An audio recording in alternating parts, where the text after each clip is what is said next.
Hello, hello, hello, hello. Let's turn this off. All right, all right. Good morning, good afternoon, and good evening. This is Pamela, and you are watching Pam Entertainment TV, where we review movies, television series, and incidents in pop culture. Listen, please subscribe and hit that like button. All right, people. We are back. We are well rested. We have had our coffee. So, we're about to get into this. We are about to talk about uh, Jonathan Majors again. I waited a couple of more hours and got some more information, and I thought I'd share with you. So, let me share my screen. So, we're going to be reading off an article from, hold on, let me see where this article is. The Insider. So, we're going to read this particular article and go over it. All right, here we go. So the article says that lawyers for Marvel's Jonathan Majors blame NYPD and PD racism for his domestic violence arrest. Okay.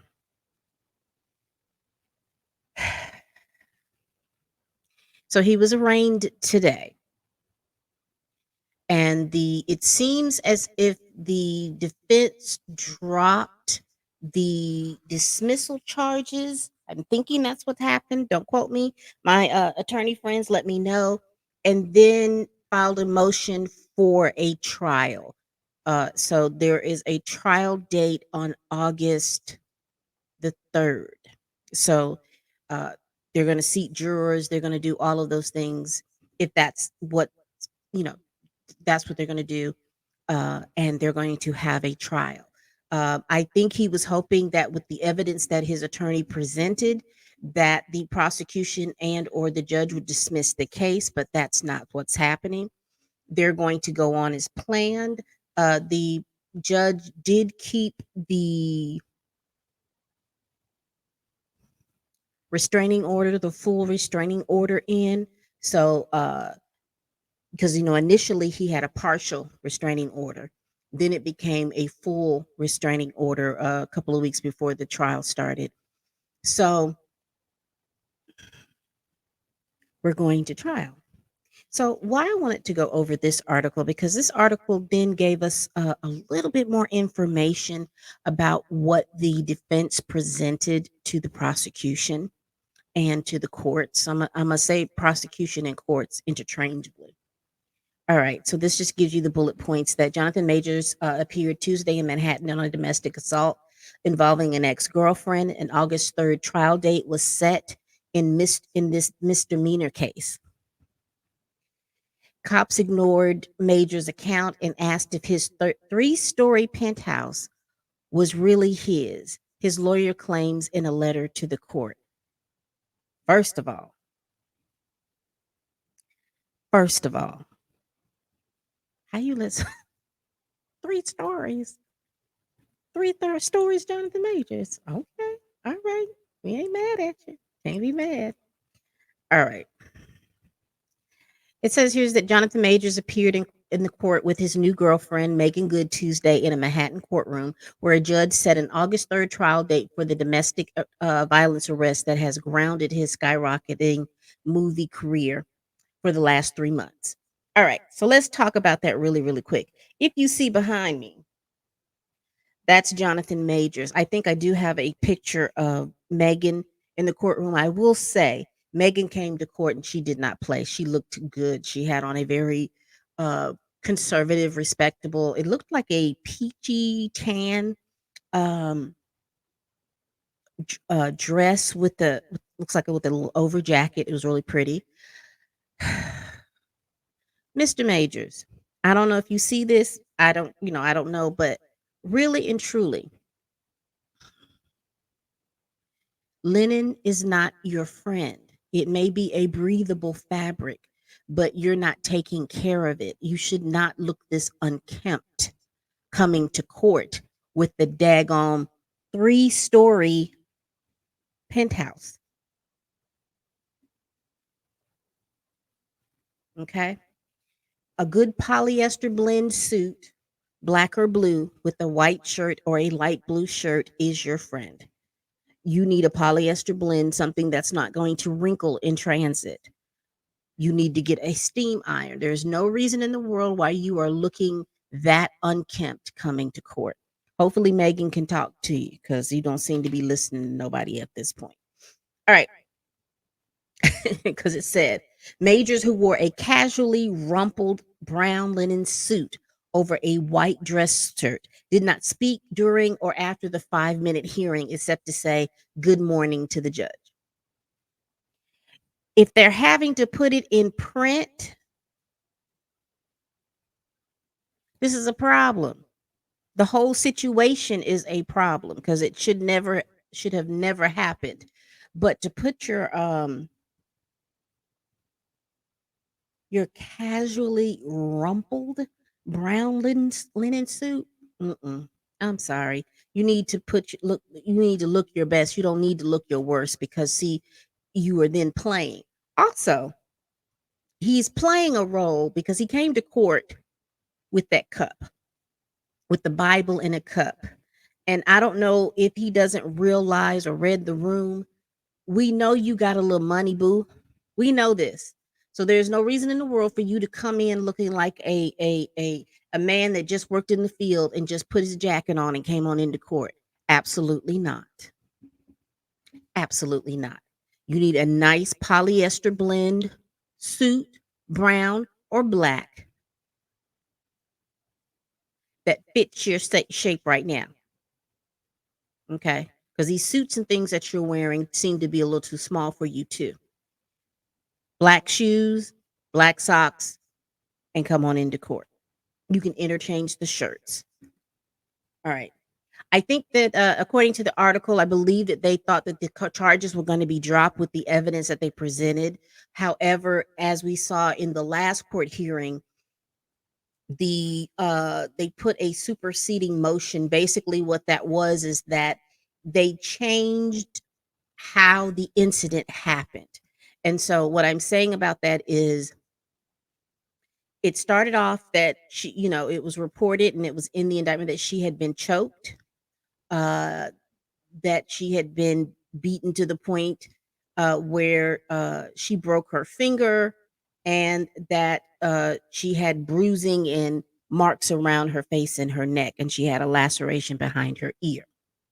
So they updated the charge that, there was no strangulation.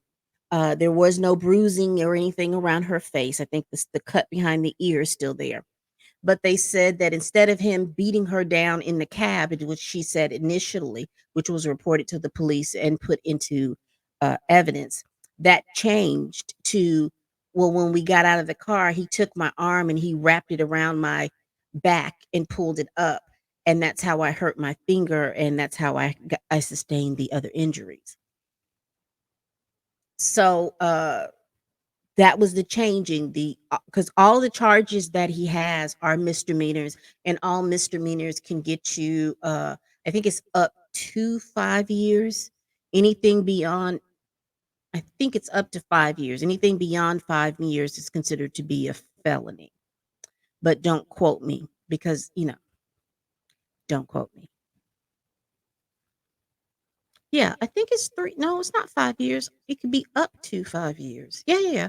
It just depends, and like I said, each state in that regard has something, I think it has something different unless it's in the federal code, and I don't know. My lawyer friends, let us know, let us know, let us know. Alright,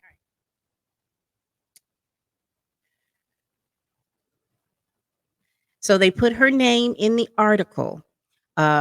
It was just 3 weeks later that he was arrested at the Manhattan penthouse for allegedly hitting then girlfriend Grace Jabari in a fight that happened the night before on a Chinatown street corner. So they were in Chinatown. So they were, well, I guess if they got arrested in Manhattan, he was already here. Now, it says in quotation that Miss Jabari claims that Mr. Majors assaulted her in the car in Chinatown around 12 a.m., March 25th. And during this incident, Mr. Major broke her finger and lacerated her ear. Chaudhry wrote in a new release, April 8th letter to Manhattan Criminal Court, Rachel S. Polly. Now, this is what Miss Jabari reported. According to Miss Chaudhry, we have proof that this is a complete lie. Chaudhry wrote to the judge, detailing a trove of defense eyewitnesses, phone records, credit card statements, and hours of surveillance and police body cam video. So I will go over that again. Detailing a trove of interview, defense eyewitness interviews, phone records, credit card statements, and hours of surveillance and police body cam footage.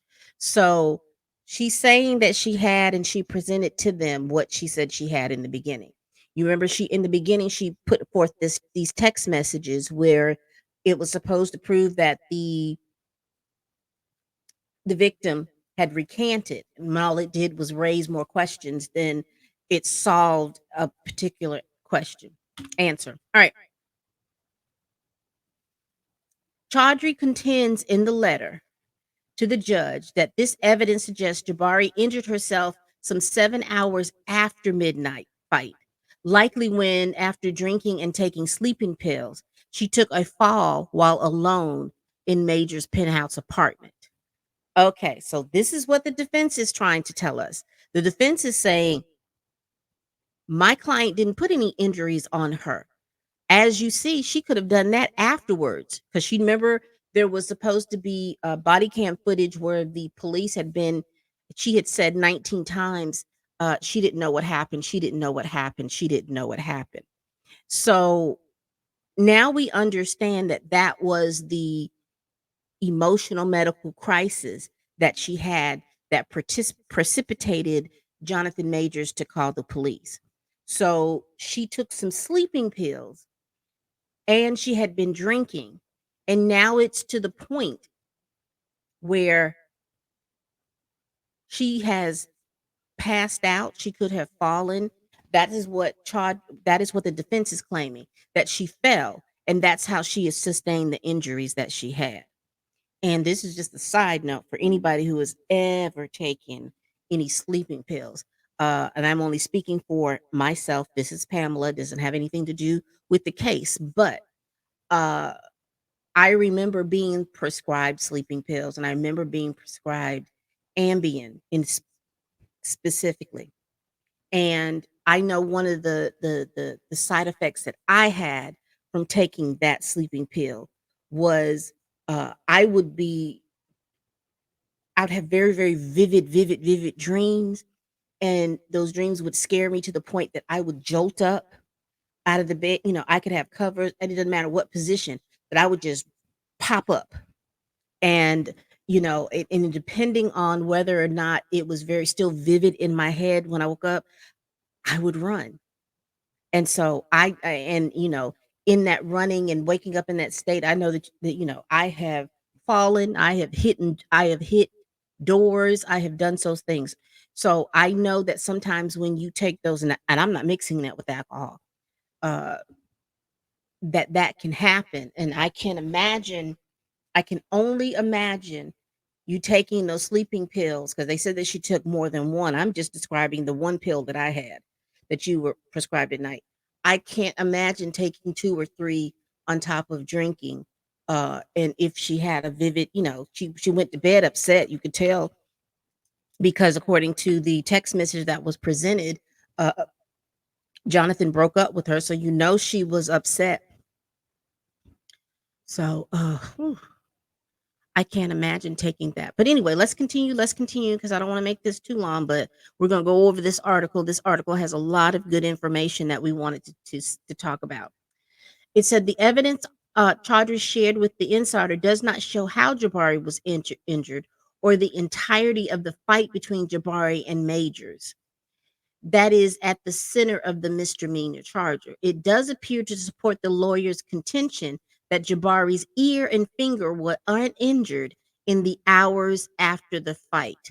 So that explains why they put that those pictures of uh Miss Jabari at the club with her friends and things like that.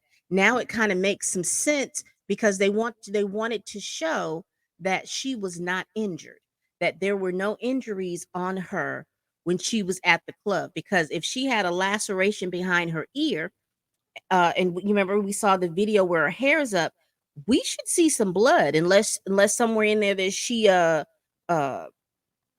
put a band-aid or something on. But like the vantage point that we had, we were unable to see that. But it should show whether or not she had some injuries to you, because a laceration would bleed. She had on a light shirt. So I'm just, like I said, we're going to read the information. So those are the things that are making sense to me now. So then the article talks about a racist arrest. It says, Ms. Jabari says, I don't know, 19 times when asked by arriving medics and cops how she injured herself. The lawyer's letter continues, citing police body cam worn camera footage taken at the penthouse and turned over to the defense by prosecutors. So they got the body cam footage. The NYPD footage shows the lead officer coaching Miss Jabari to accuse Mr. Majors of assault, the letter alleges. Remember, this is the information and evidence that the defense presented to the judge. It also shows the officers questioning among themselves how Mr. Majors, who they did not recognize as a famous actor, could afford to live in a luxe penthouse, she said in the letter, calling the arrest racist. Wait a minute, what?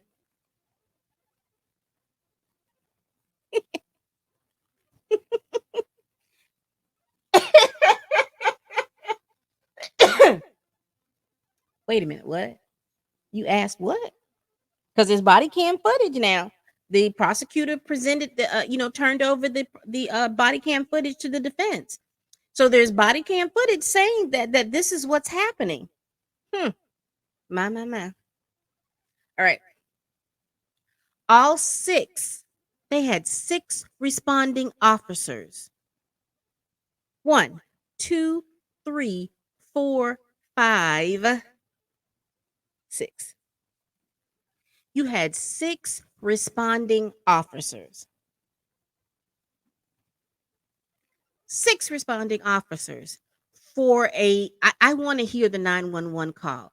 I want to hear if he asked for the police or if he asked, because six people for that's a lot of officers. That's quite a bit a lot of officers. I usually, like I said, I don't know how New York works out, but usually it's two. There are two officers, and maybe they call for backup, and then there's a third one. All right, so we're right here. Even though Miss Jabari admitted to drinking to the point of throwing up, taking sleeping pills, and having no idea how she woke up in a closet with a cut on her head and an injured finger, the police jumped to the conclusion that Mr. Major, the young, tall, strong, rich black man, must have done this to her. Done this to Miss Jabari. Chari letter alleges, citing the NYPD footage. So they gave her the evidence to show this. All right. So it says prosecutors quickly charged Majors with 6 counts of assaulting and 3 counts of harassing Jabari, a London-based movement coach who had worked on the set of this year's Ant-Man and the Wasp: Quantumania, in which Majors debuted as Kang. So they're just saying that they couldn't, that the police would not, police or the prosecution would return their calls or just decline to comment. So then they talked about the career on hold. They talked about how much stuff that he's lost and how Miss Chaudhry said that he's heartbroken, is that he's watching his career dangle in the wind. So that's the first time we've gotten some personal eyewitness testimony about Mr. Major's state of mind. We don't have anything about what Miss Jabari's state of mind. I don't know if she showed up at the court or not. I doubt that she did, because currently she would just be a witness. So it's interesting for them to have that in there. It says he wants this trial to go yesterday. So he was really expecting, and there he is. That's a picture of him in court. He was really expecting for this case to be settled um, by this time. He really was banking on the evidence proving that he didn't do that, and he was wanting to go home. And that's how he looks up front. He looks. You could look at his eyes. You could look at his face. He I don't know. It's something about his skin. He doesn't look smaller, he doesn't look any of those things, but it's something about his skin. It's like he had a skin routine and then he stopped. His skin, it's something about his skin looks so totally, totally different. So, this is the part that was gonna be interesting, and I wanted to make sure that you all were able to see it. It said, "Here's a look at the defense's evidence as detailed in the April 8th letter in a series of interviews with Chaudhry, who shared key photographs and surveillance video with Insider." All right, let's get to it. The evidence starts with the driver, the first of at least 4 eyewitnesses to the fight at the center of the case. Says the driver will testify. The man who drove Majors and Jabari to and from a Brooklyn bar that night is not directly employed by Majors. He's working instead for an upscale private black car company called Black Lane. Chaudhry told the Insider. So he had a private car. This was a private car. He is prepared to testify that Majors never raised his voice or a hand against Jabari as they argued inside his car or after he pulled the car over and the dispute spilled out onto a busy street corner, the April 8th letter contends. The driver of the car saw and heard everything, the letter states. It says street surveillance video reviewed by Insider appears to substantiate at least some of the driver's account, showing Majors repeatedly trying to flee from Jabari as she pulled his coat.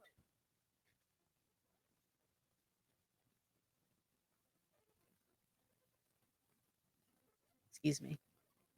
Street surveillance video.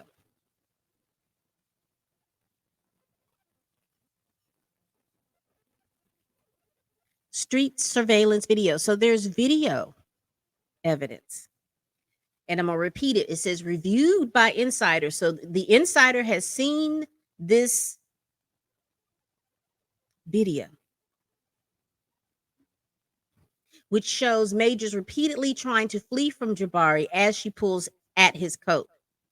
And he, a big guy, and she's pulling him so hard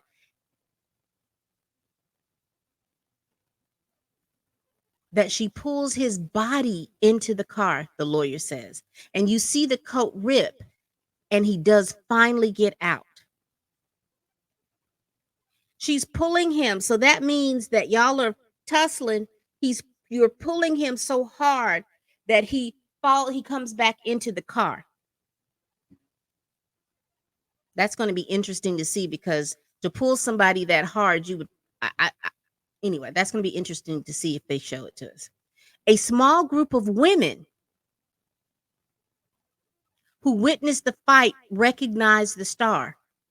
Only in New York, right? One of the women jumps on him, hugs him, and asks for a selfie. Girl, why we don't see that video? How come we don't see those photos? And they took the selfie.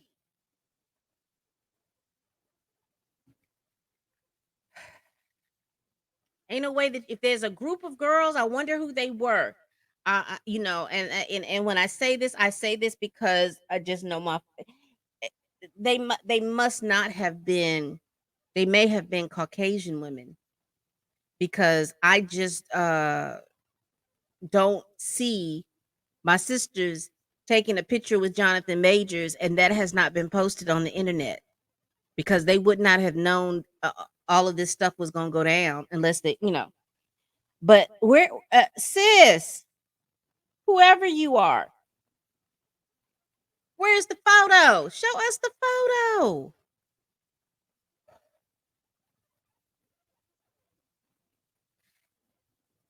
At one point in the footage reviewed by Insider, Jabari uses both hands to briskly fiddle with her hair. She tied her hair into a knot. If your finger was broken and you went to tie your hair in a knot, it would hurt, the lawyer said. So she's looking for her to have flinched. She gathered her hair behind her ear. If your ear was cut, your finger was broken, and you went to do what? You would be like, oh, what happened? She added, but she's totally fine. A bartender who met Jabari will testify as well. After the fights, Majors and an uninjured Jabari parted ways, embarking on two separate and very different evenings, Chaudhry told Insider. Majors spent the rest of the night at an Upper East Side hotel. Phone records show he sent Jabari a breakup text and turned off his phone. Okay. Jabari, meanwhile, befriended three of the passerbyers who witnessed the fight, the lawyer said. The one woman and two men headed to Lucy's, a nearby nightclub, Chaudhry said in the letter. Prosecutors have the contact information for at least one of these witnesses, but have not shared it with the defense, Chaudhry told Insider. So that's interesting. It says Jabari, meanwhile, befriended three of the passerbyers who witnessed the fight. The one woman and two men headed to Lucy's, a nearby nightclub, Chaudhry said in her letter. Prosecutors have the contact. Okay, I'm sorry. I'm befuddled. So after the fight, she went to the club with the people that saw the fight.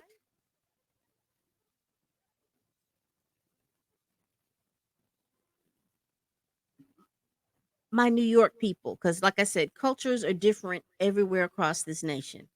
Is that something that folk do? I'm confused. I'm confused. I'm befuddled. I'm in confusion and befuddled because I live in the South, and we're friendly down in the South, but we ain't finna just get into cars and go to some places with folks that we don't know. That's just the me Southern thing. So my New York people, y'all need to let me know if that's something that you would do, whether you're white, whether you're black, whatever. Video from Lucy's shows Jabari dancing and drinking with her new acquaintances. So she's at the club with these new people, buying drinks and charging their drinks to Major's credit card, including rounds of shot and an 800 bottle of champagne.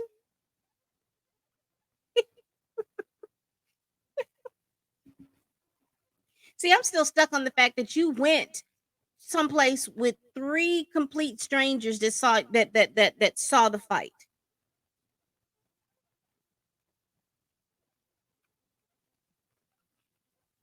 So now you see, now I'm thinking that that woman that she was with at the club at that time, I'm wondering, is that the woman that we see on the video? Excuse me.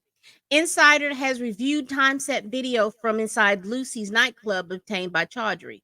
Throughout 2 hours of footage from multiple cameras, Jabari shows no signs of having an injury to her right hand. Instead, she could be seen using her right hand to shuffle through her wallet for the credit card, handle her cell phone, hold a menu, clink champagne glasses with her new friends, write and hand a note to the DJ, give what appears to be a fist bump in the air on the dance floor, and finally sign the check. Oh, we've got to do this. Hold on, we're going to go back to that because that's a whole different video. We're going to go back to this video. Let's continue to read. At one point, Jabari uses her right hand to push her hair back behind her right ear, which shows no sign of the laceration police would see much later that morning. Interesting. That's interesting. The bartender who remembers Jabari's British accent will testify that he recalls no bleeding ear or bruised finger, only that Jabari was having a great time. Her finger is not broken and her ear is not lacerated after her fight with Majors, the defense scribe. Okay, I think we've seen this footage before, but let's go. The breakup text. Shortly after 3 a.m., club surveillance footage shows Jabari standing near the hostess stand. This is the moment she saw Major's breakup text on her phone, Chaudhry believes. Ooh. Oh, damn. Oh my gosh. Oh, oh. Just, like I said, I'm human. I know that had this, I know she was shook. I know she was shook. You drunk, you shook, and your man just quit you. You be a little shook. And this is just a woman thing. I could understand that being crushed, but that's where we're gonna continue to move on. As she rode up to Major's triplex penthouse on the 17th, 18th, and 19th floor of a luxury lower Manhattan apartment building.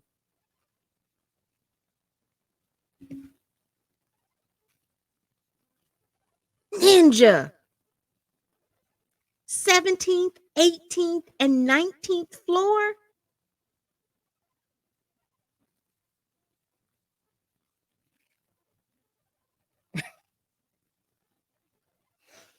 I know that's not cheap.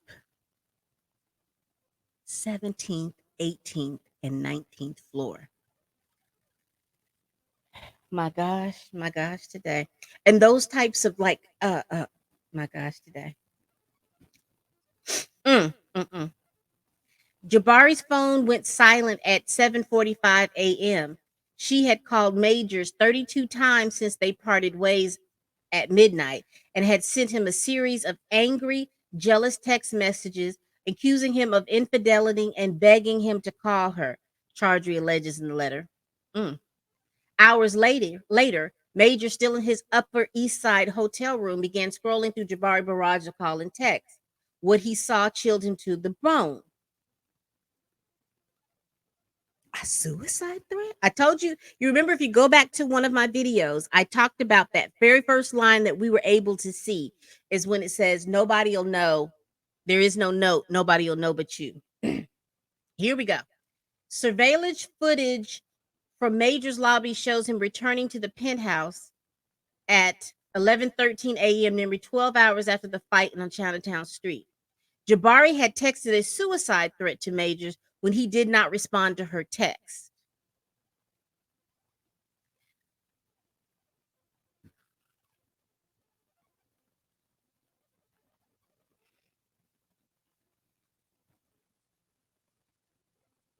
Y'all,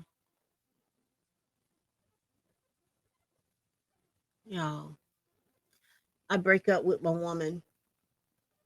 I turn the phone off because I don't want to hear all that mess.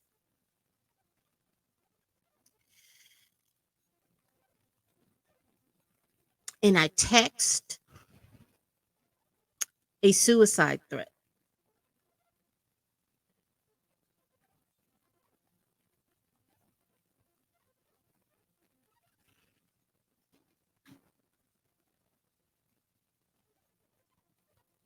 All right. The handyman will also testify. Majors let himself into his penthouse. Upstairs, a bedroom door was locked from the inside. He called the resident handyman to force open the door, the lawyer wrote in the letter.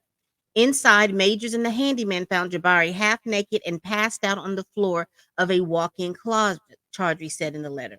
Her right ear was bloody, and the knuckles of her right middle finger were swollen and bright purple.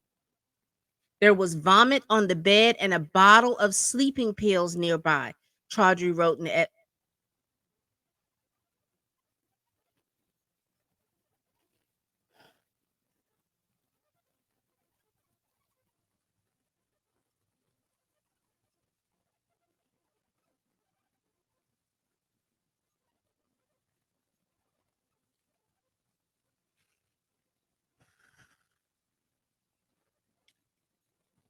Her right ear was bloody, and the knuckles of her right middle finger were swollen and bright purple.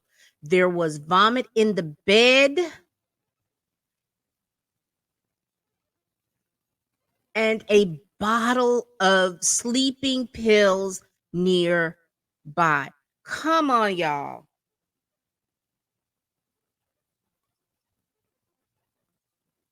Come on, y'all.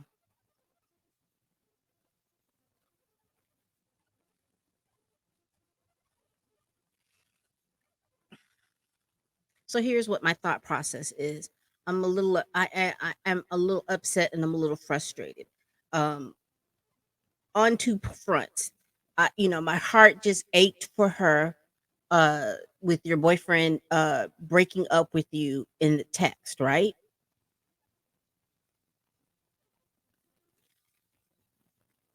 But I'm angry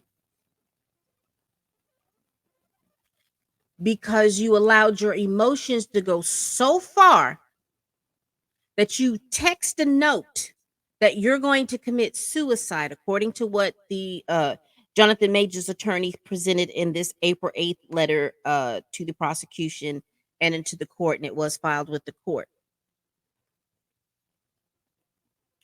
And there's sleeping pills on the bed, and the police are asking you about 19 times. Did he choke you? Did he choke you? Did he choke you? And they're walking to and thither and fro through this apartment complex, this apartment, this triplex, and they're so busy worried about who can afford this apartment. You're not looking at evidence that shows that she's passed out on the floor. The handyman can testify that she's passed out on this floor. She's bleeding. There's vomit in the bed, and then there are sleeping pills in the bed.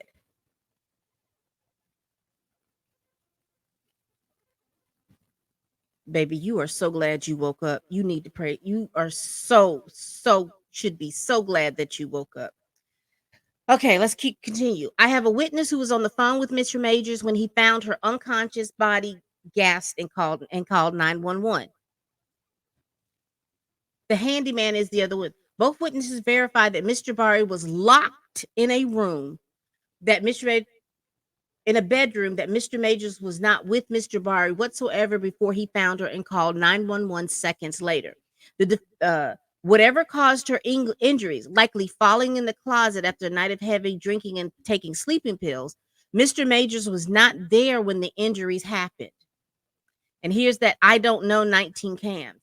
NYP body cam worn by officers turned over to Chaudhry by prosecutors shows a disoriented Seemaline Jabari telling cops and paramedics that she had drank to the point of throwing up in the bed and taken several sleeping pills, the defense lawyer said in the letter. Jabari had no idea why her finger was bruised and her ear was bloody.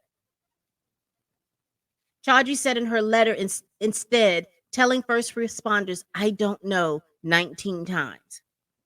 She also asked what happened to my finger to one of the cops when she was alone with him. Chaudhry told the insider, saying that the police body camera footage shows Jabari looking at her hand as if discovering the injury for the first time. Jabari also admits to the officer that she started a fight in the car because she saw a text from another girl and wanted to see his phone and tried to grab his phone. Chaudhry said in the letter characterizing the body cam. So she's telling the cops that she was fighting with him. She couldn't remember what she did to her hand, but she sure can remember that she was fighting. But I guess she was trying to figure out why her hand was toe up. But then the cops kept asking her if he hit her, punched her. Chaudhry told the insider. At one point, the body cam footage, the cop would end up swearing out the original assault complaint. Can be seen in the video touching his own throat several times while questioning what Majors did, as if coaching her, Chaudhry alleges in the letter. But the police video does not show any visible injury to Jabari's neck. A subsequent amended complaint would remove the first complaint alleged allegations that Majors put his hand on her neck, causing abusing and substantial pain. I suspect the medical records also show no injury to the neck. As for Jabari's cut ear and swollen finger, Major's medical expert is ready to testify that these injuries was consistent with her having fallen while alone in the penthouse. Major's attorney says that his arrest can leave black men afraid to call 911. NYPD body camera footage captures Majors telling the cops who had arrived at his penthouse that he had not struck nor injured Jabari and that she instead had gouged his own chin and arm with fingernails as they fought on the street the night before, ripping his $1,000 coat.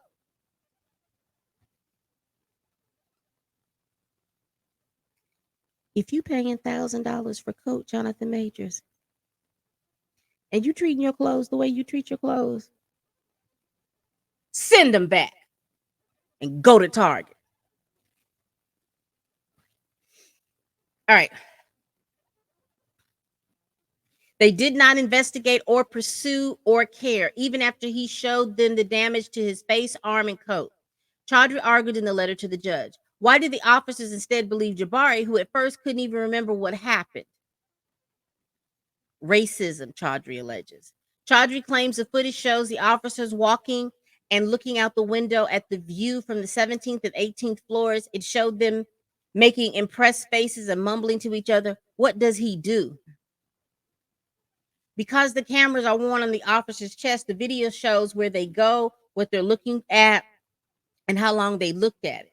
There's also some commentary by all the officers about how this is a three-level penthouse, clearly showing amazement at the unique size of the place.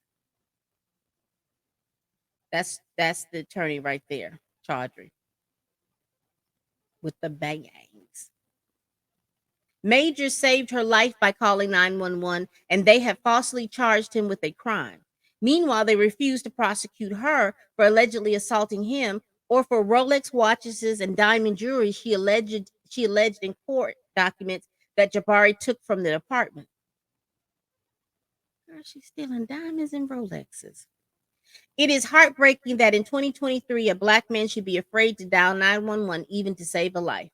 The sad truth of this story is that if you are a black man and there is a white woman who needs medical help, you should think twice about calling 911 because chances are you'll be blamed and arrested.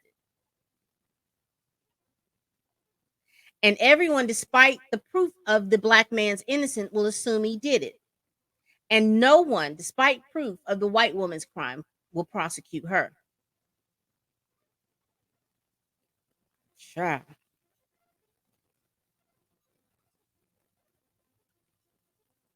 Anyone affected by abuse and in need of support can contact the National Domestic Violence Hotline.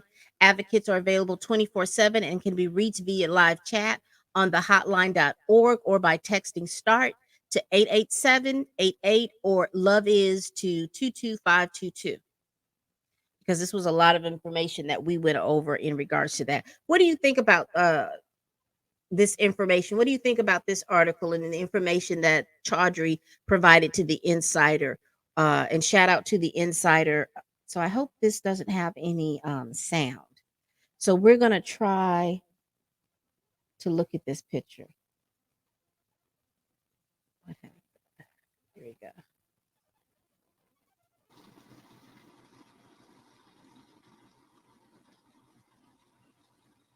So this is the woman. She just met this woman.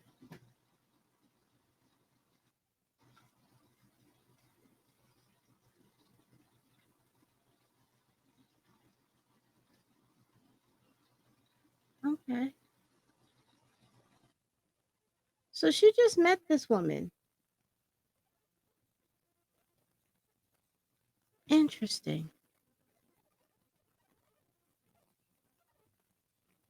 I want to go back down. So this is, we'll just play the.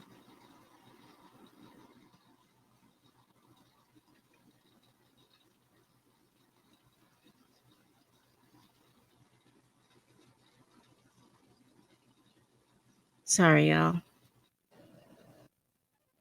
So sorry. Apparently I can't let's do it like that. All right.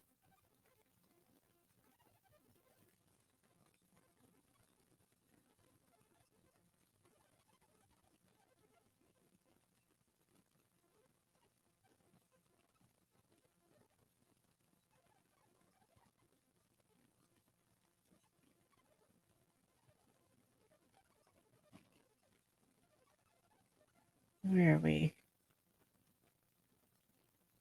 That's the that's Jonathan and his attorneys in court. Is this man her husband?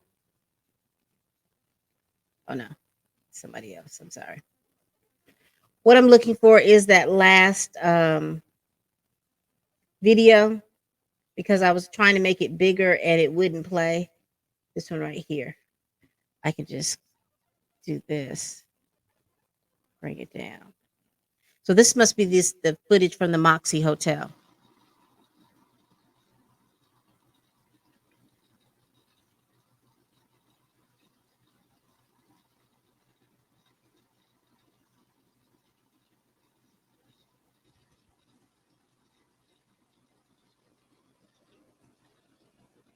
Oh, they moved in.